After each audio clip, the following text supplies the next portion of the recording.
dia merasakan Republik Indonesia menjadi superpower. Terima kasih, saudaraku. Ada satu. Dari seluruh penjelasan Bapak tadi, rasanya sudah menjawab hal mendasar. Cuma satu yang belum terjawab. Ada hal yang tidak logis setiap bulan puasa. Di produksi petani melimpah, tapi begitu sampai ke hujung pasar harganya berkali lipat. Yang menikmati added value, nilai tambah, itu bukan petani, tapi mereka yang menjadi jejaring supply chains, mata rantai pasokan. Apa yang terjadi? Yang terjadi cuma satu kalimatnya, biaya logistik yang tinggi. Jadi selama Joko Widodo ngebangun infrastruktur logistik, ini saya terbuka, datanya data Bank Dunia. Datanya bukan data saya, tapi data Bank Dunia.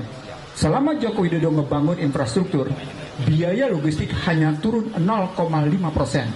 Dari 24 menjadi 23,5%. Means, mata rantai pasokan tetap dipegang oleh yang namanya pemburu rente. Istilah saya pemburu rente. Dampaknya menjadi harga ujung tetap tinggi. Saya balik ke harga pasar. Tadi Henry sudah ngambil contoh beras, Pak. Bagaimana tadi 13.000, 17.000 dikacaukan. Itu menunjukkan bahwa sesungguhnya mata rantai pasokan masih belum bisa dikendalikan oleh pemerintah. Satu, indikator buat saya. Mata rantai pasokan tidak bisa dikendalikan pemerintah, itu juga diindikasikan pada biaya logistik yang tetap tinggi. Yang 23,5% dari 24. Yang Sri Mulyani bilang, waktu dia jadi menteri, ini biaya infrastruktur sudah besar-besaran, tapi tetap kita kalah bersaing dengan negara tetangga. Maka pertanyaan, ini bukan tugas Bapak. Ini bukan tugas Bapak, tapi menjadi bagian Bapak berkoordinasi dengan menteri-menteri lain, bagaimana tetap, kan ujungnya soal price stability. Price stability itu tetap hajat hidup orang banyak.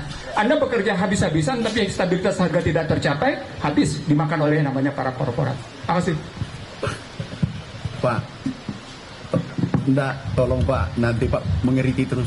Aku bangga dengan Bapak. Maaf ya, teman-teman. Teman-teman, negara ini kuat kalau ada pengamat yang mengkritik konstruktif. Aku harus sportif karena aku dosen juga. Ini yang benar. Jangan tidak main data. Pak, aku uraikan yang Bapak sampaikan. Dan kami sudah rancang. Nih, mana supply chain?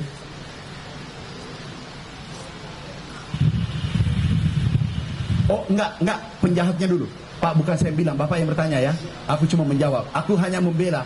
Jadi nanti tolong publik, Pak Profesor yang mengatakan, aku hanya membela saja, karena Bapak serang nih, aku membela.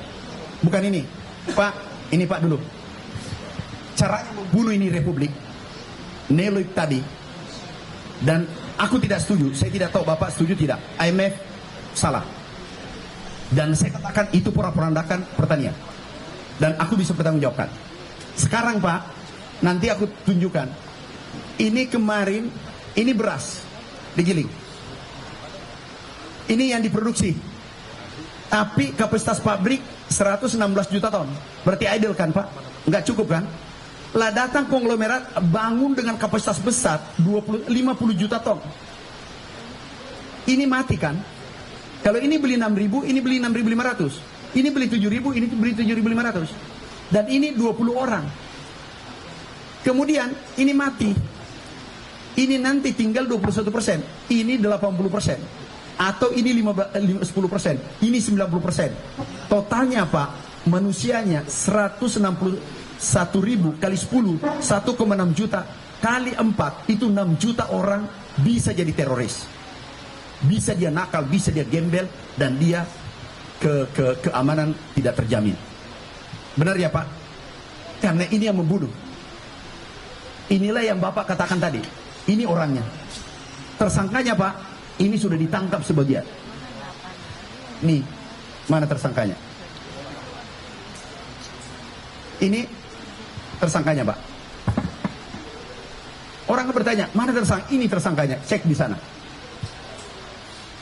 Kami kirim Pak, 212 orang, ini 27 orang, ini tersangkanya. Internal juga ada. Direktur Pak, aku pecat, masuk penjara sekarang.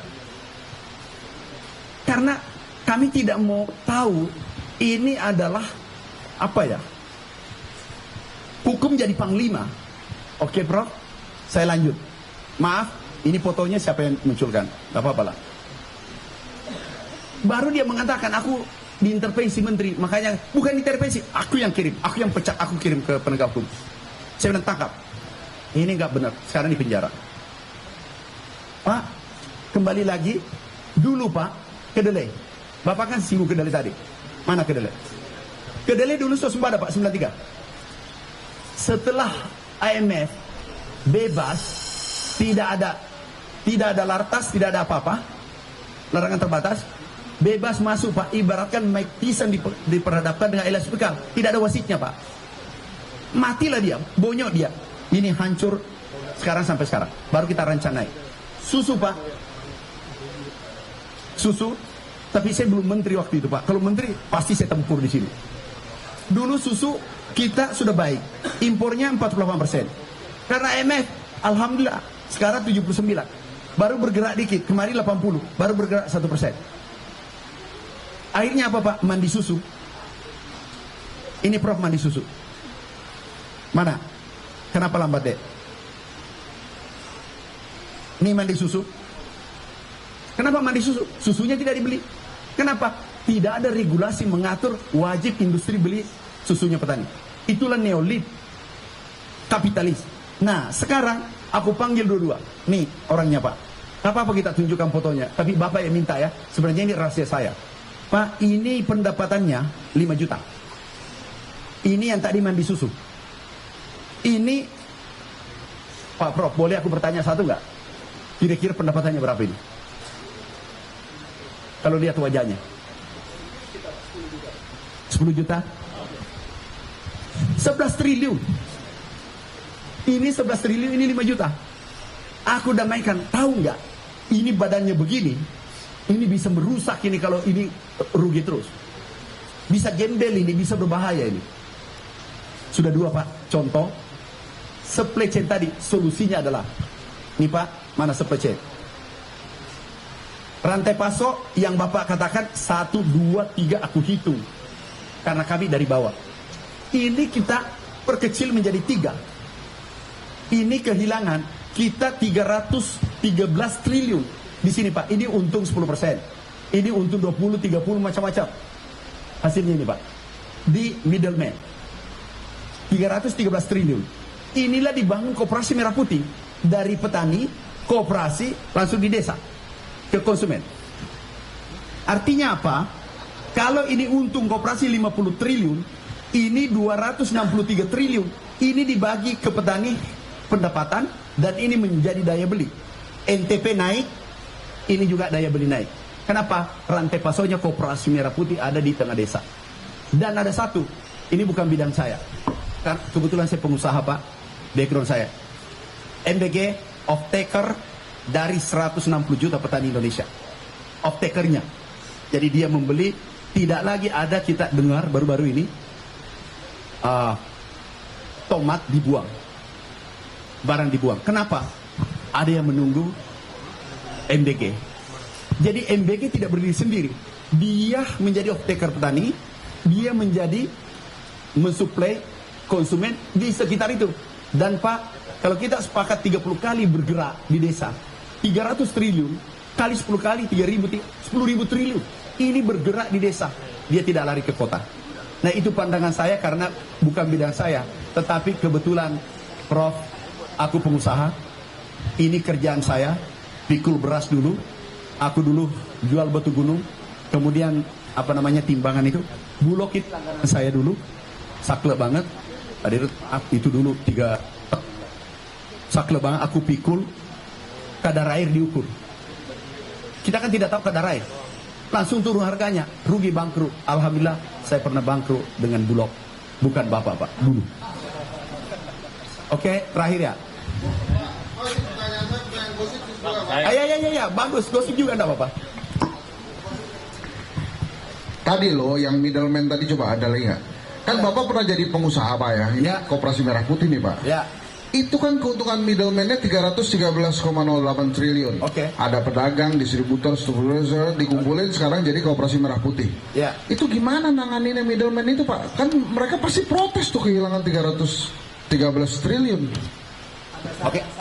Koperasi Merah Putih belum punya modal bisnis. Nah, Oke. makanya ini pertanyaan gosip karena kan Bapak kan Menteri Pertanian. Nggak apa-apa. Makanya. Pokoknya apa aja Bapak tanya, Iya. termasuk sejarah hidupku, aku jawab. Jangan dong. Nah ini gimana sih Pak kira-kira? Kalau Bapak diposisikan Bapak pernah jadi pengusaha. Oke. Kalau Bapak jadi middleman, nurut nggak kira-kira sama negara? Saya jawab. Ya, tapi Bapak sebagai pengusaha nih, jangan jadi Menteri Jangan sebab, Pertanian. oke. Sekarang bukan middleman saja. Ada mafia, saya tambah dulu satu di dalamnya. Mafianya buka. Mumpung Pak Henry ini kencang, saya tambah bonus satu ini Pak. Bapak tidak tanya tapi saya Oke. kasih. Ini mafianya. Sebelum saya masuk ke middleman. Karena dia ada di dalam. Pak, yang kemarin itu oplos. Bukan oplos, nyolok. Ini aku periksa di lab. Ini beras semua yang middleman tadi Pak. Ini kalau premium itu 14% pecahan. Pak, oke. Yang kita tangkap itu 59, 34. Artinya harga 8.000 dijual 17.000. Kalau 12.000 saja, aku hitung kecil 5.000. Kalau 2 juta 10 triliun, Pak. Sehingga saya total semua yang dijual itu 100 triliun. Ada orang dari mana 100 triliun? Saya ulang Pak ya. Ini saya hitung optimis. Padahal di sini 8.000, maksimal 10.000. Kalau 2 juta kita jual, bukan untung, nipu rakyat. Paham maksudku Pak? Itu 10 triliun. Clear Pak ya? Ini yang ditangkap dan ini sudah dipenjara. Clear ya? Itulah masuk di middleman. Pertanyaan saya Pak, yang mana kejam? Satu dulu saya selesai. Yang mana kejam? Yang memberantas 100 orang atau 1.000 orang, atau mafia lewat, koruptor lewat, silahkan lewat, monggo. Saya sih itu mantep Pak. Saya selesaikan dulu ini satu, Ya. baru satu. Oh, nggak Ini salah. lewat, aku dor satu-satu bersama Satgas Pangan. Kira-kira yang kejam ini, Bapak berdiri di samping, tolong silakan. Yang penting kita jangan sendiri. Ini menyusahkan 286 juta orang. Setuju Pak? Setuju Pak. Yang mana kejam? Yang kejam yang menyusahkan 256 juta. Sudah. Tapi menurut saya begini Pak, kan mereka pasti nggak diam aja Pak, ditembak-tembakin begitu. Pak, sejak Nabi Adam, Ya. Kabil Habil, itu saling membunuh. Apalagi sekarang cucunya. Oh iya. Udah Pak, udah. Iya. Udah clear itu. Sekarang clear. aku balik yang tadi. Oke Pak. Ya. Jadi setan itu Pak pernah ini Ustaz kalau ada tolong betulkan. Saya suka baca aja, saya suka baca. Waktu Nabi Sulaiman, mungkin salah ya. Waktu Nabi Sulaiman, karena banyaknya setan, karena beliau bisa komunikasi burung macam-macam. Berdoa ya Allah, tangkap itu setan. Aman, ditangkap. Tahu di masjid orang semua, nggak ada ke pasar, nggak ada ke kantor, nggak ada berkantor, nggak ada ke Bulog, nggak ada beli beras. Kenapa? Di masjid. Tunggu akhirat. Waduh, ya Allah susah orang kelaparan nih. Tidak ada tanam padi, semua ke masjid. Tolong lepaskan kembali setan. Itulah Pak Hendy tidak bisa diselesaikan sampai kiamat. Cuma kita harus bertarung, pemerintah atau mafia. Oke, Pak Menteri, saya izin Pak. Ya, silakan Pak. Ini sebenarnya ujian doktor ini apa? Disertasi apa?